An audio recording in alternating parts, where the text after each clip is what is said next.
الحمد لله وكفى وسلام على عباده الذين اصطفى أما بعد فأعوذ بالله من الشيطان الرجيم بسم الله الرحمن الرحيم والذين إذا أنفقوا لم يسرفوا ولم يقتروا وكان بين ذلك قواما صدق اللہ العظیم۔ میرے محترم دوستو، میرے بھائیو، سورۃ الفرقان کے آخری رکوع کا بیان چل رہا ہے،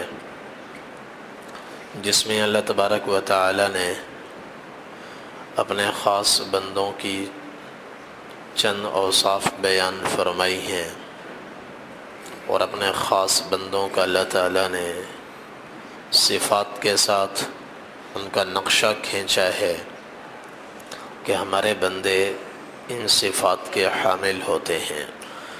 ان صفات میں سے 6 صفات کا بیان ہو چکا ہے کہ ان میں عبدیت ہوتی ہے، اور شفقت اور رحمت ان کے دلوں میں ہوتی ہے، اور تیسرے نمبر پر یمشون علی الارض ہونا، ان کی چال بھی درست ہوتی ہے، اور چوتھے نمبر پر وَإِذَا خَاطَبَهُمُ الْجَاهِلُونَ قَالُوا سَلَامًا، ان کی گفتار بھی شریعت کی حدود میں ہوتی ہے، سلیقے سے گفتگو کرتے ہیں۔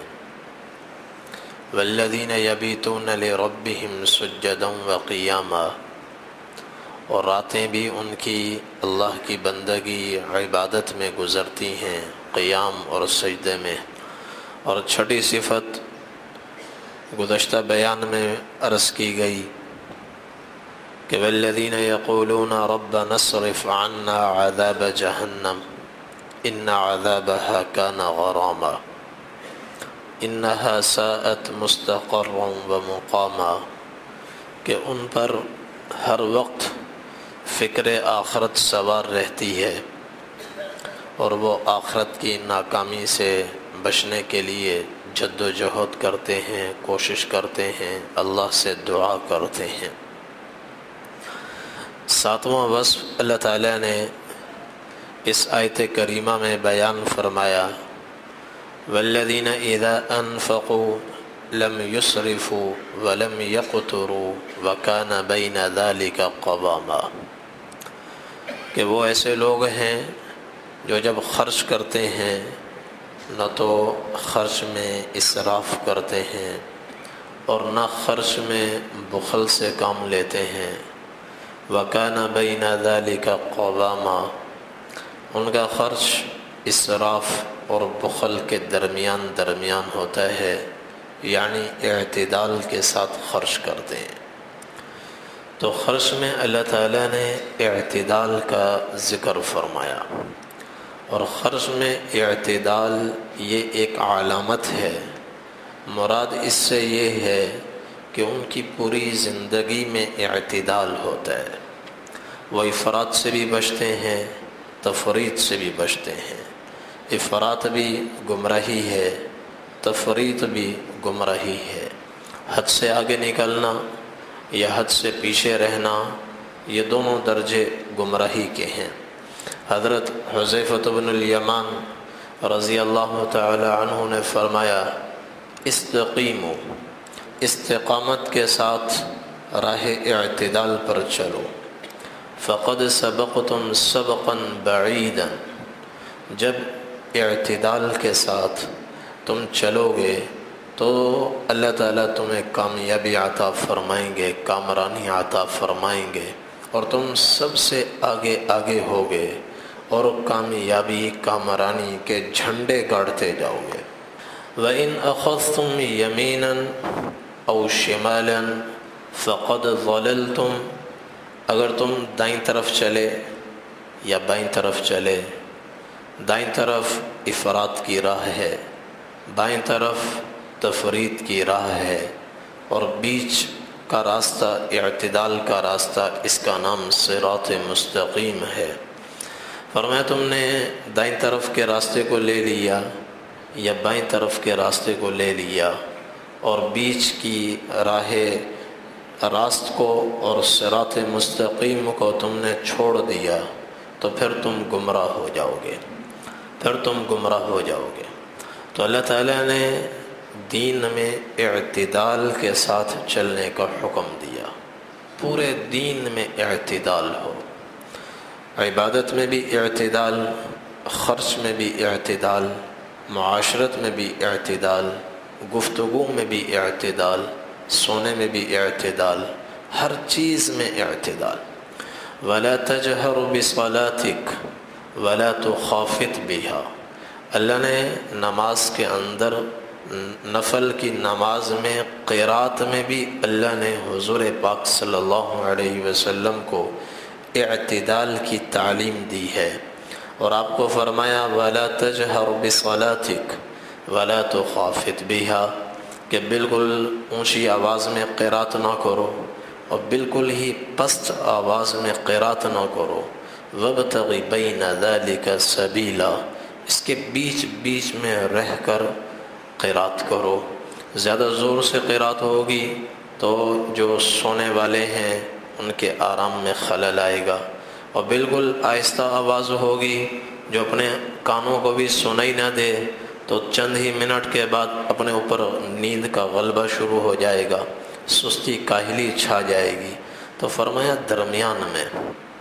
آپ صلی اللہ علیہ وسلم صحابہ کرام کی بھی نگرانی کیا کرتے تھے۔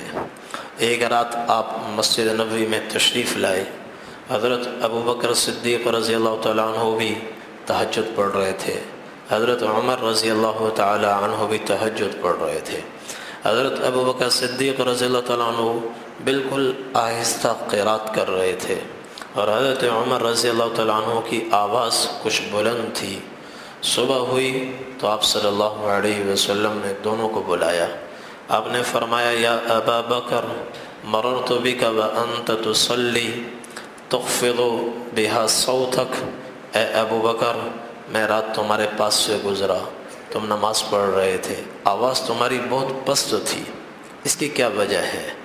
عرض کہ یا رسول اللہ اسمعت من ناجیت، میں جس سے سرگوشی کر رہا تھا، جس کو سنا رہا تھا وہ میری سن رہا تھا، مجھے اتنی آواز اٹھانے کی ضرورت تھی کہ وہ سن لے، اور آہستہ میں وہ سن رہا تھا، کسی اور کو سنانا مقصود نہیں تھا، اس لیے میں آہستہ آہستہ پڑھ رہا تھا۔ آپ نے فرمایا عمر وَأَنْتَ تَرْفَعُ بِهَا صَوْتَكَ، تم نماز پڑھ رہے تھے، آواز تمہاری بلند، اس کی کیا وجہ ہے؟ عرض کہ یا رسول اللہ اطرد الوسنان اوقظ الوسنان واطرد الشیطان، میں اونچی آواز میں قرات کر رہا تھا، دو نیتیں تھیں، ایک نیت یہ تھی کہ جو اونگھ رہے ہیں کچی نیند سوئے ہوئے ہیں وہ میری آواز سن لیں اور وہ بھی وضو کر کے نماز پڑھنے لگے، اور جو گہری نیند سو رہے ہیں اتنی آواز اونچی نہیں کی کہ ان کے آرام میں خلل آئے، جو کچی نیند سو رہے ہیں وہ اٹھ کر نماز پڑھ لیں، ایک نیت یہ تھی۔ اور دوسری نیت یہ تھی وَأَطْرُدُ الشَّيْطَانِ، میں شیطان کو بھگا رہا تھا کہ وہ مجھے سلائے نہیں، میرے اوپر نیند کا غلبہ نہ آئے۔ تو پھر حضور صلی اللہ علیہ وسلم نے ارشاد فرمایا یا ابا بکر ارفع من صوتک شیئا، ابو بکر تم اپنی آواز تھوڑی بلند کرو، ویا عمر اخفض من صوتک شیئا، اور اے عمر تم اپنی آواز کچھ کم کرو۔ تو ابو بکر رضی اللہ عنہ کی آواز آپ نے اوپر اٹھوائی اور عمر رضی اللہ تعالیٰ عنہ کی آواز آپ نے کم کروائی تاکہ اعتدال پیدا ہو جائے۔ تو ہر چیز میں اعتدال مطلوب ہے۔ اس آیت کریمہ میں اللہ تعالیٰ فرماتے ہیں ہمارے خاص بندے وہ خرچ میں بھی اعتدال کرتے ہیں، اعتدال کے ساتھ خرچ کرتے ہیں، ان کے خرچ میں نہ تو اسراف ہوتا ہے، بے جا خرچ کرنا، ضرورت سے زائد خرچ کرنا، اور نہ ان کا خرچ ایسا ہوتا ہے کہ وہ بالکل ہی بخل کریں، لم یقتوروا، بخل بھی نہیں کرتے، اسراف بھی نہیں کرتے، وَكَانَ بَيْنَ ذَلِكَ قَوَامًا، خرچ میں بیچ میں رہتے ہیں، اسراف سے بھی بچتے ہیں اور بخل سے بھی بچتے ہیں۔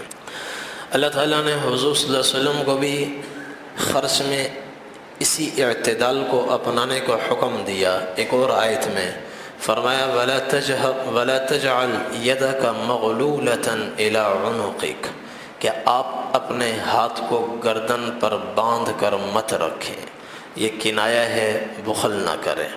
وَلَا تَبْسُطْهَا كُلَّ الْبَسْطِ، اور بالکل ہاتھ پھیلا بھی نہ دیں، یہ کنایہ ہے بہت زیادہ سخاوت کرنے سے، اتنی سخاوت کر دینا کہ اپنے پاس کچھ بھی نہ رہے، تو اس سے بھی اللہ تعالیٰ نے منع کیا ہے۔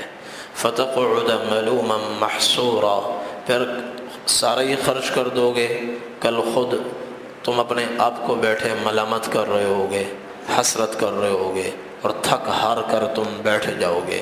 فرمایا بالکل بخل بھی نہ کرو اور بالکل بہت زیادہ خرچ بھی نہ کرو۔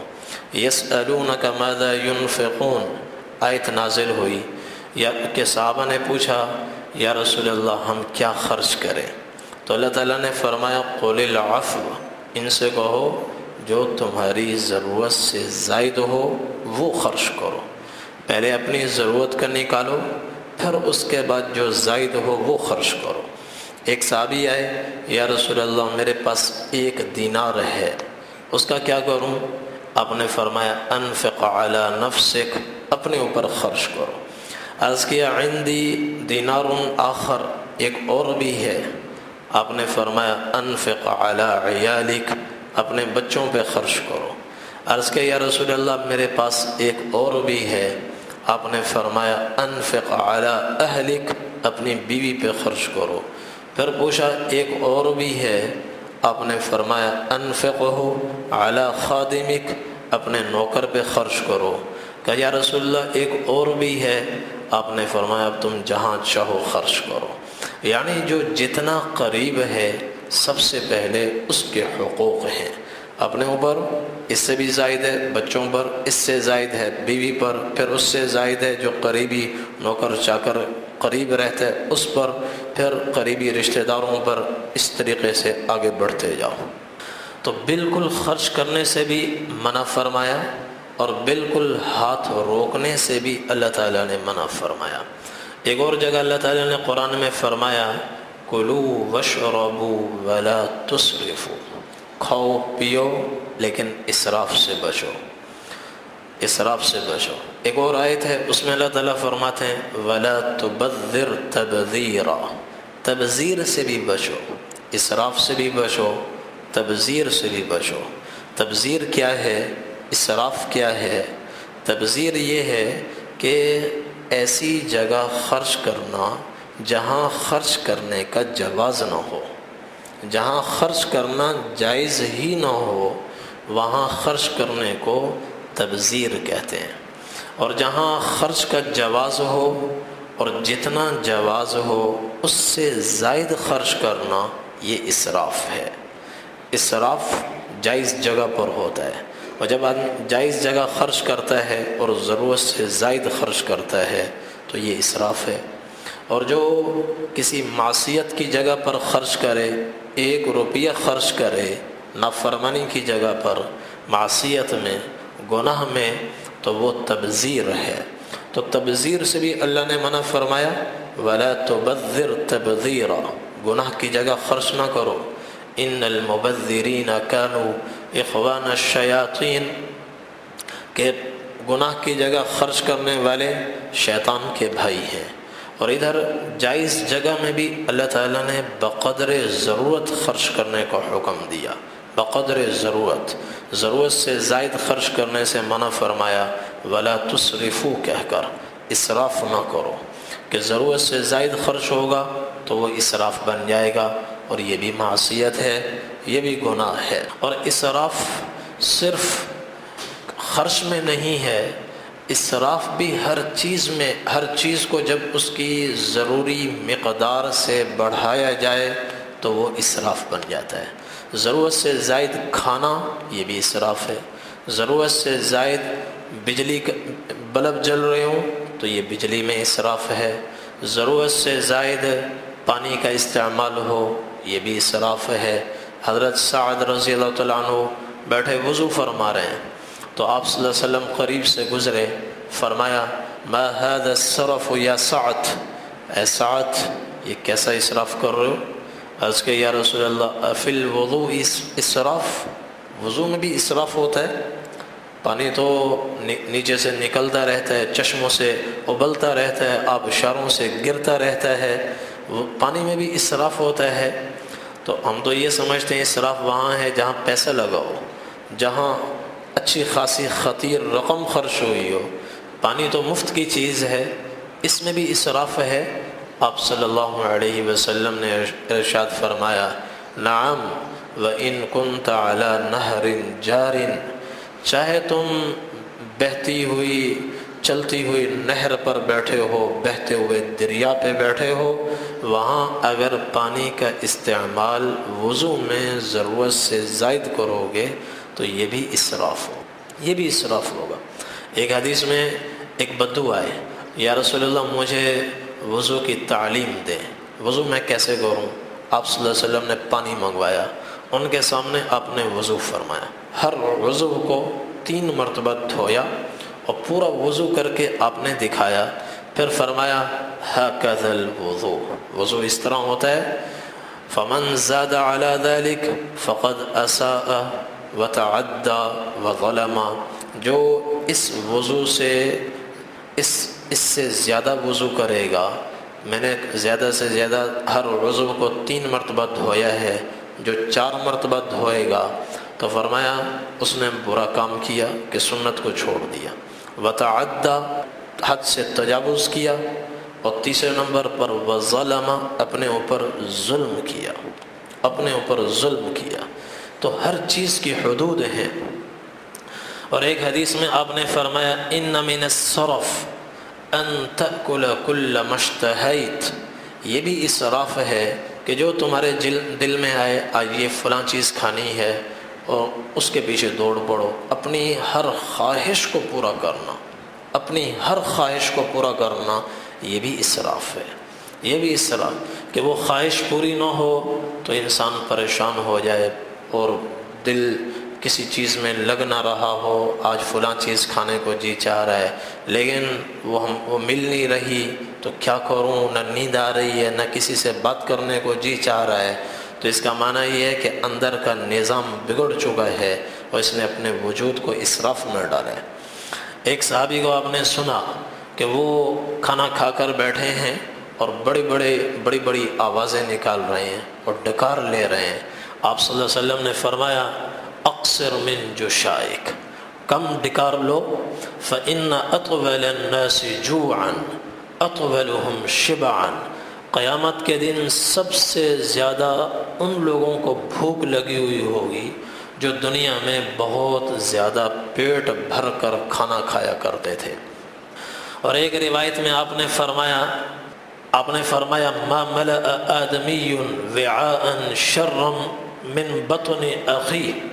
بطنہ، کہ انسان جتنی چیزیں لبالب بھرتا ہے، جتنی بوتلیں بھرتا ہے، جگ بھرتا ہے، گلاس بھرتا ہے، بھری ہوئی چیزوں میں سب سے بری چیز پیٹ کا بھرنا ہے۔ پیٹ بھر کر کھانا، یہ بہت زیادہ پیٹ بھر کر کھانا یہ بہت برا عمل ہے۔ پھر فرمایا بحسب ابن آدم اکلات یقمن صلبہ، کہ آدمی کے لیے اتنا کھا لینا کافی ہے کہ اس کی کمر سیدھی کھڑی ہو جائے، اللہ کی عبادت کر سکے، چل پھر سکے، کام کاج کر سکے، اتنا کھا لے کہ وہ چلتا پھرتا رہے، ضروریات زندگی کو پورا کرتا رہے، اس سے زیادہ نہ کھائے۔ فَإِن كَانَ لَا مَحَالَةَ، اگر چند لقموں پر اس کا گزارا نہ ہوتا ہو، زیادہ کھانا اس کے لیے ناگزیر ہو، تو فرمایا پھر اس پر عمل کرے، فَثُلُثٌ طَعَامٌ وَثُلُثٌ شَرَابٌ وَثُلُثٌ لِنَفَسِهِ، اپنے پیٹ کے 3 حصے کرے، ایک حصہ کھانے کے لیے، ایک حصہ پانی پینے کے لیے، اور ایک حصہ سانس لینے کے لیے، کہ اطمینان سے سکون سے اس کو سانس آتی جاتی رہے، اس طرح کر لے۔ تو کھانے میں بھی اسراف، پانی میں بھی اسراف، تو ہر عمل میں اللہ تبارک و تعالی نے اعتدال سکھلایا ہے۔ والذین اذا انفقوا لم یسرفوا، کہ ایمان والے اور میرے خاص بندے کون ہیں؟ جو اسراف نہیں کرتے، اور ولم یقتروا، بخل بھی نہیں کرتے۔ بخل بھی ایک عذاب ہے اللہ کا۔ بخل کے دو درجے ہیں، ایک بخل تو گناہ کبیرہ ہے، اور ایک درجہ اس کا قابل مذمت ہے، گناہ کبیرہ نہیں ہے لیکن قابل مذمت ہے۔ بخل کا ایک درجہ جو گناہ کبیرہ ہے، اتنا بخل آ جائے کہ وہ فرائض ادا نہ کرے، اس کے اوپر حج فرض ہو جائے اور پیسہ نکالتے ہوئے اس کی جان جائے، تو اس درجے کا بخل کہ بھی میں حج نہیں کر سکتا، میں 3 لاکھ روپے خرچہ آتا ہے، مجھ سے حج نہیں ہوتا، یہ گناہ کبیرہ ہے۔ زکوٰۃ فرض ہو گئی، لاکھوں روپے پر 2500 روپے، اس سے 2500 نہیں نکالے جا رہے، یہ درجہ بخل کا گناہ کبیرہ ہے۔ اور ایک درجہ قابل مذمت ہے کہ فرائض واجبات ادا کر رہا ہے، لیکن عرف میں جہاں خرچ کرنا چاہیے وہاں خرچ نہیں کر رہا، مہمان آ گیا مہمان نوازی نہیں کر رہا، تو یہ بھی بخل ہے اور یہ بھی قابل مذمت ہے۔ حضور صلی اللہ علیہ وسلم نے ارشاد فرمایا، السخی قریب من اللہ، قریب من الجنہ، قریب من الناس، بعید من النار۔ سخی آدمی اللہ کے بھی قریب اور جنت کے بھی قریب، لوگوں کے بھی قریب، ہر ایک کے دل پر راج کرتا ہے، اور جہنم سے دور۔ والبخیل بعید من اللہ، بعید من الجنہ، بعید من الناس، اور قریب من النار۔ بخیل آدمی اللہ سے دور، جنت سے دور، لوگوں سے دور، اور جہنم کے بالکل نزدیک۔ اور ایک حدیث میں حضور صلی اللہ علیہ وسلم نے ارشاد فرمایا، سخاوت جنت کا ایک درخت ہے اور بخل جہنم کا درخت ہے۔ سخی آدمی جب میدان محشر میں جائے گا تو غیر اختیاری طور پر، وہ جنت کا درخت ہے سخاوت، لیکن وہ اتنا بڑا درخت ہے کہ اس کی ڈالیاں اور اس کی شاخیں اور اس کی ٹہنیاں وہ میدان محشر تک آئی ہوئی ہوں گی، میدان محشر تک آئی ہوئی ہوں گی، اور غیر اختیاری طور پر آدمی کا ہاتھ اس ٹہنی پہ جیسے ہی لگے گا وہ ٹہنی اس کے ہاتھ کو پکڑ لے گی۔ فَلَمْ يَتْرُكْهُ حَتَّى يُدْخِلَهُ الْجَنَّةَ، اور پھر اس کو چھوڑے گی نہیں جب تک کہ اس کو کھینچ کر جنت میں نہیں پہنچائے گی۔ یہ سخاوت۔ اور بخل کے بارے میں آپ نے فرمایا، یہ جہنم کا ایک درخت ہے، اس کی شاخیں میدان محشر تک آئی ہوئی ہیں۔ بخیل آدمی چلتے چلتے اچانک اس کا ہاتھ اس پر پہنچے گا، شاخ تک پہنچے گا، وہ شاخ اس کے ہاتھ کو زبردستی زور سے پکڑ لے گی، اور یہ 1000 چھڑوانے کی کوشش کرتا رہے گا، وہ شاخ اس کو چھوڑے گی نہیں، یہاں تک کہ اس کو کھینچ کر جہنم کی طرف لے جائے گی۔ اور آپ نے فرمایا، خصلتان لا تجتمعان فی مؤمن، مومن آدمی میں 2 باتیں جمع ہو نہیں سکتی۔ اگر کہیں دونوں باتیں جمع ہوں تو اس کو اپنے ایمان کی خیر منانی چاہیے کہ وہ اپنے آپ کو مومن سمجھ رہا ہے، مطلب یہ مگر وہ ایمان والا نہیں ہے، ایمان کمزور پڑ چکا ہے۔ جو مومن ہوگا اس میں 2 برائیاں کسی صورت میں جمع نہیں ہو سکتی، ایک ہو سکتی ہے، دوسری ہو سکتی ہے، دونوں اکٹھے نہیں ہو سکتی۔ وہ کون کون سی؟ البخل وسوء الخلق، بخل بھی ہو، کنجوس بھی ہو، اور ساتھ میں بد اخلاق بھی ہو۔ یہ دونوں برائیاں ایک ساتھ نہیں آ سکتی۔ بد اخلاقی آ جائے گی مومن میں، بخل آ جائے گا، دونوں ایک ساتھ آپ نے فرمایا مومن آدمی میں جمع نہیں ہو سکتی۔ اور ایک حدیث میں حضور صلی اللہ علیہ وسلم نے ارشاد فرمایا، اتقوا الظلم، ظلم سے اپنے آپ کو بچاؤ، فإن الظلم ظلمات یوم القیامہ، ظالم قیامت کے دن 1000 اندھیروں میں گھرا ہوا ہوگا، اس کو کچھ نظر نہیں آئے گا، اس کو اپنا ہاتھ سجھائی نہیں دے گا، آگے پیچھے دائیں بائیں ہر طرف اس کے اندھیرے ہی اندھیرے، گھٹا ٹوپ اندھیرے چھائے ہوئے ہوں گے۔ واتقوا الشح، اور بخل سے بھی اپنے آپ کو بچاؤ۔ فإن الشح أهلك من كان قبلكم، اسی بخل نے تم سے پہلی قوموں کو ہلاک کیا، تباہ کیا۔ حملهم على ان سفكوا دماءهم، اسی بخل کی وجہ سے انہوں نے ایک دوسرے کے خون بہائے۔ واستحلوا محارم اللہ، اور اللہ کی حرام کردہ چیزوں کو انہوں نے اپنے لیے حلال سمجھا۔ تو بخل سے بھی اپنے آپ کو بچاؤ اور اسراف سے بھی اپنے آپ کو بچاؤ۔ اعتدال کے ساتھ خرچ کرتے رہو، خرچ میں بھی اعتدال ہو اور عبادات میں بھی اعتدال ہو، ہر چیز میں اعتدال ہو۔ حضرت عبداللہ ابن عمر ابن العاص رضی اللہ تعالی عنہ، نوجوان صحابی، اور ساری رات عبادت کرتے اور روزانہ روزہ رکھتے، تو وہ بالکل پتلے دبلے ہو گئے۔ گھر کی طرف سے شکایت آئی کہ یہ ساری رات مصلی پر رہتے ہیں اور دن بھر روزہ رکھتے ہیں۔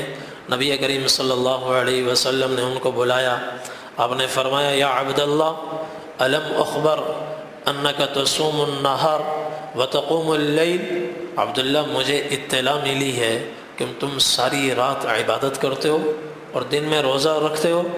عرض کیا جی یا رسول اللہ۔ آپ نے فرمایا لا تفعل، ایسا مت کرو، ایسا مت کرو۔ صم و افطر، کبھی روزہ رکھو کبھی روزہ چھوڑو۔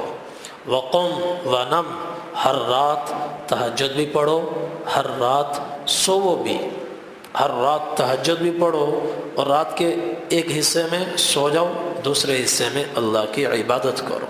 حضرت عائشہ رضی اللہ عنہا فرماتی ہیں سوائے اعتکاف کے ایام رمضان المبارک کے پورا سال ایک رات ایسی نہیں ہے کہ نبی کریم صلی اللہ علیہ وسلم پوری رات اپنے مصلی پر گزاری ہو، اور 11 مہینوں میں ایک رات ایسی بھی نہیں ہے کہ پوری رات آپ نے بستر پر گزاری ہو۔ یعنی پورے سال میں ایک دن آپ کی تہجد کا ناغہ نہیں، اور پورے سال میں ایک رات آپ کے سونے کا بھی ناغہ نہیں۔ ہر رات آپ سوتے بھی تھے اور آپ مصلی پر بھی آتے تھے، ہر رات آپ سوتے بھی تھے، عبادت بھی فرماتے تھے۔ تو آپ نے حضرت عبداللہ سے فرمایا ایسا مت کرو، کبھی روزے رکھو کبھی روزہ چھوڑ دو، اور رات کے ایک حصے میں اللہ کی عبادت کرو، دوسرے حصے میں سو جاؤ۔ اور پھر فرمایا فَإِنَّ لِجَسَدِكَ عَلَيْكَ حَقًّا، تمہارے جسم کا تم پر حق ہے۔ وَإِنَّ لِعَيْنِكَ عَلَيْكَ حَقًّا، تمہاری آنکھوں کا بھی تم پر حق ہے۔ وَإِنَّ لِزَوْجِكَ عَلَيْكَ حَقًّا، اور تمہاری بیوی کا بھی تم پر حق ہے۔ وَإِنَّ لِزَوْرِكَ عَلَيْكَ حَقًّا، آنے والے مہمانوں کا بھی تم پر حق ہے۔ اور ایک روایت میں وَإِنَّ لِعِيَالِكَ عَلَيْكَ حَقًّا، اور بچوں کا بھی تم پر حق ہے۔ فَأَعْطِ كُلَّ ذِي حَقٍّ حَقَّهُ، ہر ایک کو اس کا حق دو۔ اور پھر فرمایا مہینے میں 3 دن روزہ رکھ لو، تمہیں عمر بھر روزہ رکھنے کا اللہ پاک اجر و ثواب عطا فرمائیں گے۔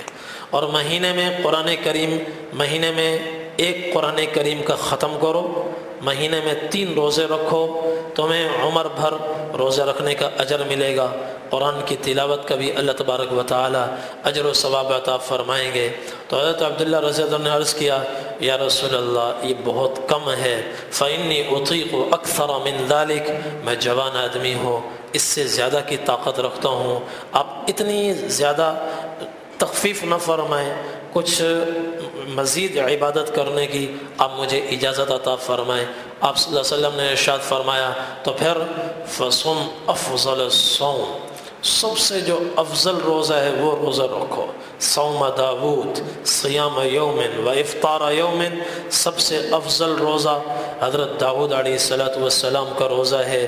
وہ ایک دن افطار کرتے تھے اور ایک دن روزہ رکھتے تھے، ایک دن روزہ ہوتا تھا، ایک دن ناغہ ہوتا تھا، پھر اگلے دن روزہ ہوتا تھا، پھر اس سے اگلے دن ناغہ ہوتا تھا۔